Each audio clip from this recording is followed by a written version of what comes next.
Hey boys, welcome back to the channel where we're going to be discussing some more Nrl Supercoach, and it's a little bit different as the title will suggest. I'm going to be discussing the captaincy system in Supercoach. Now, I actually thought I made a video like this last year because I've had this exact same thought for honestly the last few years. And that is that I absolutely hate the way captaincies work in Supercoach. I think it's a terrible system. I think it's absolutely atrocious. And just for some clarity, right? So this year, I'm making it this year, and it might seem like I'm just salty because I haven't got a captain this year, which is true. I captained Teddy the first few weeks. He got 50s. Captain Harry Grant last week, he got 44 compared to Nico Hines 180. So I'm salty about that. But just for clarity, last year I finished, I finished like 140 to 150 overall, which is pretty good. And to get to that higher rank, like you have to nail a lot of your captaincies, and I did. Like, there were definitely a couple that I didn't. I think I did. I think that year I did captain Cleary, who got sent off. So that was fun. But for the majority, I captained most of the guys that went massive, right? So just for some clarity, it's not just because I'm salty about this year. I've had the same thoughts every time. Even when I nail a captaincy, I still hate it. So what do I not like about it, right? And also, before I just fucking go on a rant and talk about what I think about it and what I think they should do. I was curious to make this video for a while because I want to hear what you guys think about it as well, because I don't know, I've never really heard anyone talk about the captaincy. Like, it's just not something. I mean, I guess like a lot of podcasts and people that talk about Supercoach, they pretty much just talk about the season, right? It's not really how to improve Supercoach or stuff like that. Maybe, I'm sure there are some videos that might discuss some aspects that they would like to change, but I've never really heard anyone really talk about the captaincy, and it's been the same for so long. And I want to hear what, other people in the community think about it. So I don't like it because Supercoach is already very heavily RNG, right? Like, the people that do more study, the people that look at more stats and plan their teams better, they are going to do better than your average Joe. That's just a given. But it's still very heavily luck based. On any given week, someone can get injured, someone can get concussed. A winger from nowhere can score 3 tries and get 100 plus, right? So there's always luck involved in Supercoach. It is outweighed by just good planning and having stats to back up selections, but there's still a lot to do with getting a bit lucky. The people that start really well and go the whole season in like the top 100. They got lucky. Let's be real. They got lucky. They picked the team that did the best to start, and they just rode that wave to the end. So there's already so much luck involved in it, and the captaincy just magnifies that to the absolute extreme. Like, I just having one player get double the points for that week just seems crazy to me, right? And you look back, and this is what I talked about, like, they haven't changed it for so long, and that's a good point, because like when I first started playing Supercoach like years and years and years ago, it I don't know, captaincy didn't seem that big a deal because the ceilings weren't that high. Like, back in the day, your second row forwards and front row forwards, or picking like a Simon Mannering in the center wing, they were your standouts. Like your outside backs and stuff, like, and even halves to an extent, they weren't going massive. So you would chuck the captaincy on a Corey Parker, Paul Gallen, Simon Mannering, just one of these base stat monsters that could still score well, but it never dictated your whole round that much, and it never it never made or broke your whole season. That's what I have the biggest issue with now, is that the ceilings of players. I mean, the perfect example is last week with Nico Hines. Now again, like, people, it's luck that Nico Hines got 180 points. Obviously, it's great work from people that brought him in early. I'm not faulting anyone there. Like, it's a great decision. All plaudits to them. But that's a perfect example of someone like 180. The next, there was obviously a couple other big scores that round, but the other major captains, I mean, Tom Trbojevic 58, Nathan Cleary would have been somewhat captain. He got 77. That's, 150 points compared to 360. So still a hell of a long way off. And then Harry Grant, who I captain, also, he was probably the most captained, 44. So it shows just such a discrepancy. And it just, like, I that's my biggest point, is just one factor in the game that completely makes or breaks your round and your season. Because, again, it doesn't happen often, but it can happen. You can put a captain on someone, they get concussed, they cop an injury in the first few minutes, they score no points, your season's done. Should your season really be done just because you get unlucky with a captaincy? I don't think so. And so I've always despised the way the captaincy works, because it also, the other part about it is that I feel like, I mean, I know at the end of the day, people are going to want to get the top players. Harry Grant, Nathan Cleary, Nico Hines, Trbojevic, Tedesco, those type of guys. They're gonna want to get them regardless. But there is an element of you do need to get the safe guys. You do need to get them just to have a captaincy option. Because if you wanted to go really rogue and not really get any of the top line players, I mean, I know, granted, you would do terrible. Like, I mean, I don't know, maybe this year if you went completely rogue, you wouldn't have gone that badly, apart from Nico Hines, because a lot of the top line guys haven't necessarily killed it. But you just can't really risk it in the way the game is now, because every week, if you didn't have one of these sort of lock-in captaincy options, you just got to sort of throw the dart at the dartboard and just hope it sticks on someone who goes well. Or you just play it safe with the back rower, but again, it's just not, it generally won't have the ceiling of one of those guys, and you just miss out on so many points. So it also, I do think the captaincy does play a factor in people getting very similar teams, because like this week, like Nico Hines, right? 180, everybody is going to have Nico Hines. Like, whether this week, I know like heaps of people are going to bring him in this week, and people that can't afford him or are going to wait, like, everybody is going to have Nico Hines. So it just makes it, and I know regardless of captaincy, people would probably still bring him in after that performance, but I don't think it would be as damning to have just basically two players at halfback, So enough about the rant about why I don't like the captaincy system. I thought I would talk about what I think they should do instead. Now I've got two options. Now the very boring option, I think, is just get rid of the captaincy in general. Just get rid of it. Get rid of vice captain. Get rid of captaincy. I don't really know why it's needed. It just, I don't know why it's needed, honestly. And again, like, I bring it back to the point before about having a few more probably speckies in your team. I feel like without the captaincy, people would take a bit more of a risk on certain positions.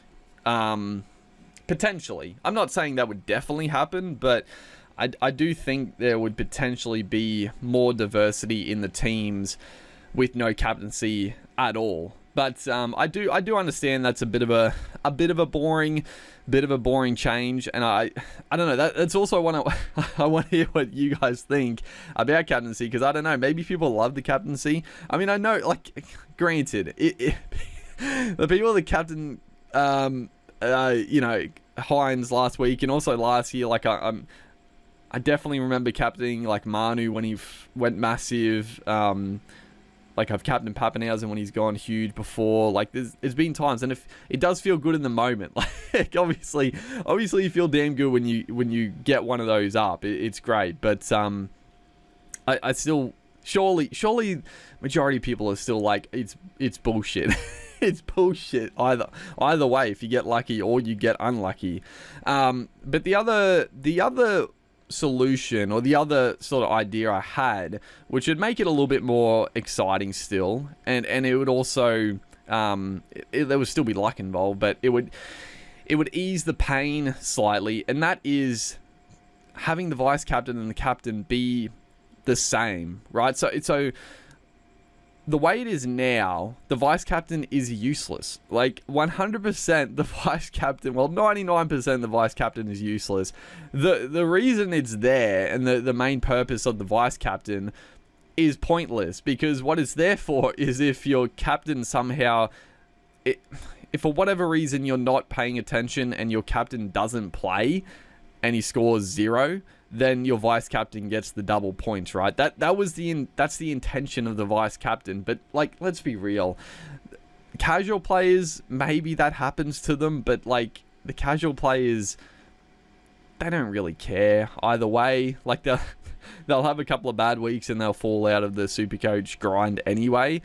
The vast majority of people, even casual players, I think, wouldn't do this very often, but they would know if their captain is not going to play. Like, I don't think it's ever happened to me. Like, I know very rarely someone gets, like, ruled out in, like, the warm-up before the game, and that could affect you, but that's literally never happened for me. I'm sure it's happened a couple of times to a couple of people, but that's really what the vice captaincy is there for. So it's pointless. The other sort of workaround that has happened with the vice captain, and I don't think it was like, I'm sure when they first brought it in, I don't think it was like an intentional thing to have it in there, because it's a bit of it's a loophole. It's the vice captaincy loophole. So I don't think it was necessarily brought in for this purpose. And that is, for people that don't know, you can you put your vice captain on someone that could go big. If they do go massive, then you can potentially loop it by putting the captaincy on a player that's not playing in the round. So, when the round goes out, your captain who didn't play scores 0, obviously, and your vice captain gets the points, right? So that's where it comes into play. But again, I have used it maybe once or twice in the last few years, but again, it just doesn't usually pay off anyway.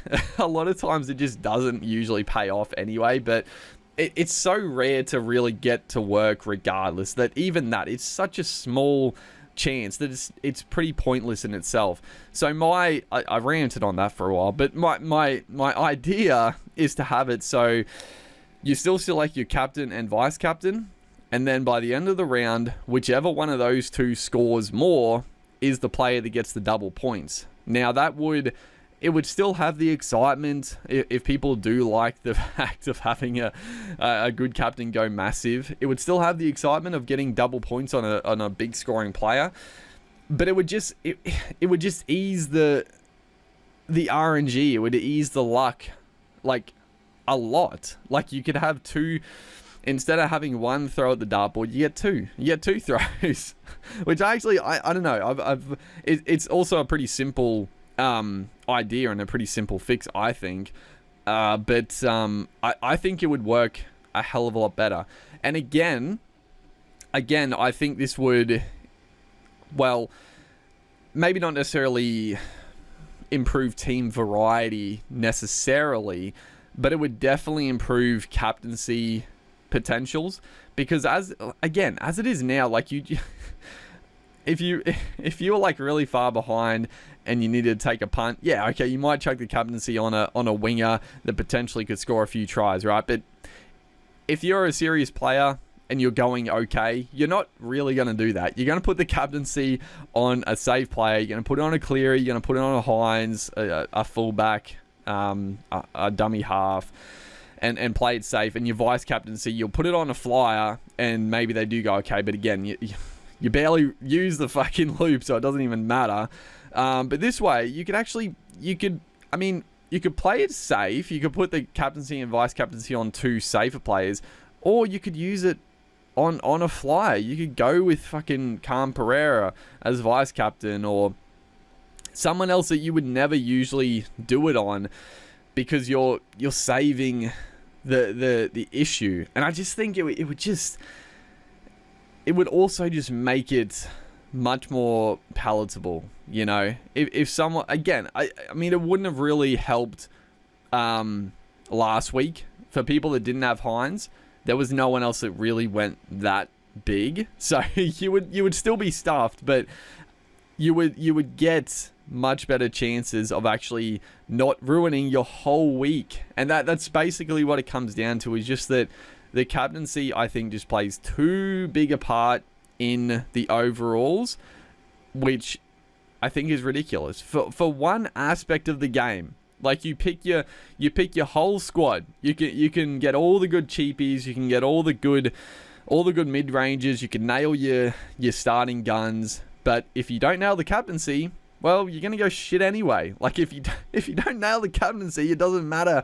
It doesn't matter how well you planned. It doesn't matter how lucky you were with other positions. If you don't nail this one aspect of Supercoach, then your round is stuffed and your overall is stuffed regardless. So, I think, you know, I don't know. Maybe they'll come up with a well, I don't think they will, because it doesn't. I've never heard anyone talk about it, but I would love it if they did change the captaincy. And I would like them to do my second idea of just having your vice captain and captain work in tandem. Get rid of the fucking loophole and just make it so you get two cracks at it. You know, why not? Why not? It just improves it improves the variety of who you could vice captain and captain every week, and it would improve the sort of peaks and troughs of how you go every round. You're not gonna, because again, like, and that's the other thing, like your vice captain loophole or whatever, it doesn't work. Like, let's say you put the captaincy on Tom Trbojevic, which I'm doing this week, and I have the vice captaincy on Cleary, right? So Cleary, he goes 100 points. Probably not enough to loop anyway. It might be close, but 100 points you're not going to loop. But then Tom Trbojevic comes out, does his hemi in the first 5 minutes. He gets 2 points, and you're like, well, fuck. That's the shame that the vice captaincy doesn't help me in that situation. It's like, why would it not help you in that situation? But it doesn't. It doesn't. If you get fucked like that, it's just like, well, too bad. You should have known he was going to get injured, and you know, if he didn't play, if he was injured and didn't play the game, you would have been fine. If he got ruled out in the warm up, you would have got the vice captain. But because he played 2 minutes, got 2 points, well, you're shit out of luck. But yeah, that's pretty much all I wanted to talk about with it. Like I said, I've been meaning to like make this video for a while, mainly to see what other people think about it, because I've had this opinion of the captaincy for years, but I've never heard anyone else really talk about it. So I'm interested to hear what you guys think. Maybe you love the captaincy system now. Maybe, I don't know. I'm sure people that captained Nico Hines last week do, but look deep inside yourself at all the other years you've played and think back and get back to me. But yeah, let me know. The other thing, I'll quickly go through my team.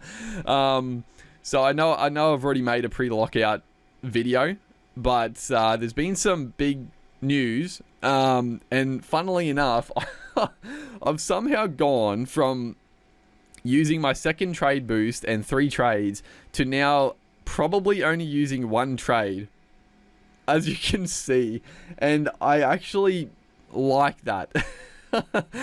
I don't know. I'm leaning towards this now. So for those that don't know, I mean, you'll know by the time this video goes up, and maybe the rumor wasn't true. We'll see. But it seems pretty confirmed that Josh Schuster is now out against the Knights, which is, I don't know if it's good or bad, honestly. I sort of like it because now, as you can see, I'm not trading Dewey, who I like. Honestly, I sort of want to keep Dewey, but I like to be able to see him for another week. And honestly, against the my Broncos, maybe the Broncos flog them. I actually see, everyone's saying that the Tigers are the Broncos bogey team, and it's true. I can see the Tigers putting in a good performance here, and it'll be another good tester to see how Dewey goes at fullback. So I'm happy to keep Dewey for another week at least.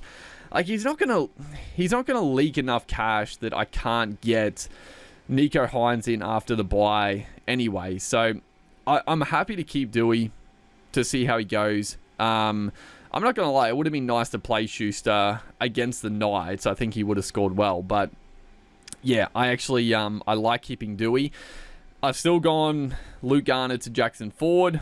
Tanner Boyd, like I said, I was going to go to Pezzett. I'm still half tempted by that, I've got to be honest. Yeah, I don't know. I'm honestly half tempted. I might end up doing it because I am saving another trade this week. So maybe I just do it because, there's plenty of trades. Like, you don't want to rip through them, but yeah, it could net me some good money, and you never know. The next week, Peasant might just be straight out of the team, but who knows? Maybe he does keep his spot, and Munster goes to fullback, or he gets a bench spot, plays a few minutes, gets another cash rise. I don't know. I'm umming and ahhing about that. Well, the other factor about it now is that if I get rid of Boyd, it means I can't trade Egan to Hines. So that. Yeah, that's probably the other reason why I am probably going to keep Boyd, because Wade Egan is perfect. He's going to go up in money again this week, quite a bit actually. And then we can watch him this week. We can watch him again next week. He's not going to drop cash unless he gets injured or something in the first minute. But watch him for the next couple of weeks. See if his points, or I don't see him scoring tries in the next 2 weeks again, but see if his base is still pretty good. See if the attack is looking pretty okay for the Warriors, and the minutes, see how they go. If they do drop, if they dip, and it looks like he might start losing cash, then honestly Wade Egan can flip down.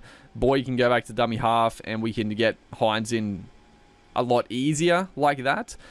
Or if Egan does come out and kills it next couple of weeks again, we'll just make money, get rid of Tanner Boyd, and hopefully he increases in cash a little bit next week when he plays. So I think that's what we're just gonna do. I mean, the Pezzett trade I do like, but I think this probably just works out a little bit nicer.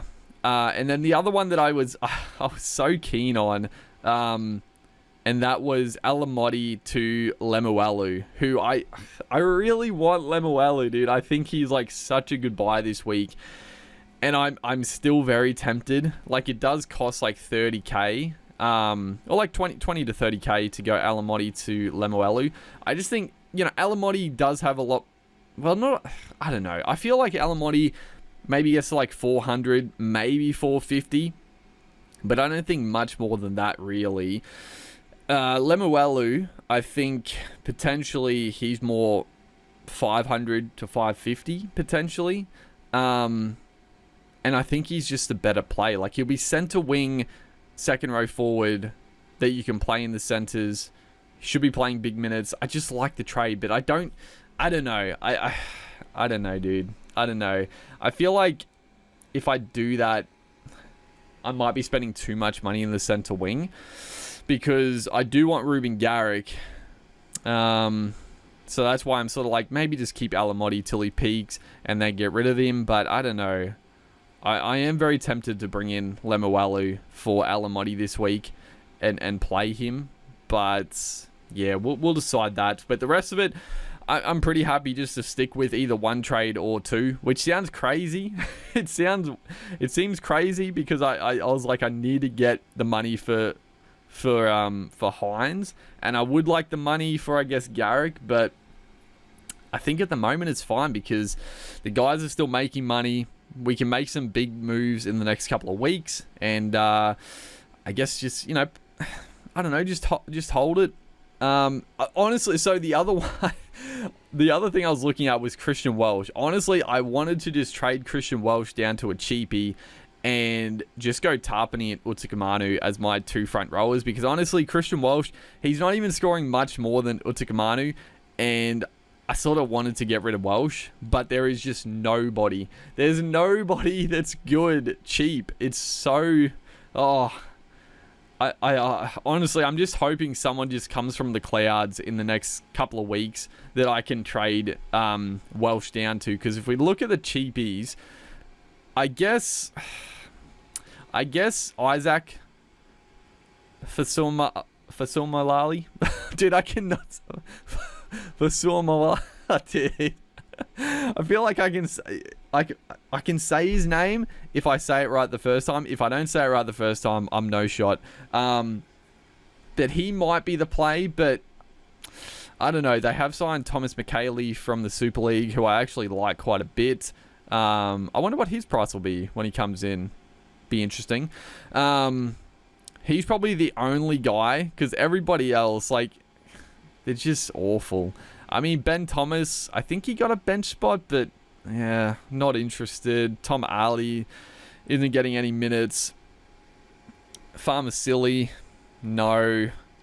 And then you just start getting a bit more, like David Moali, he's fucking awful.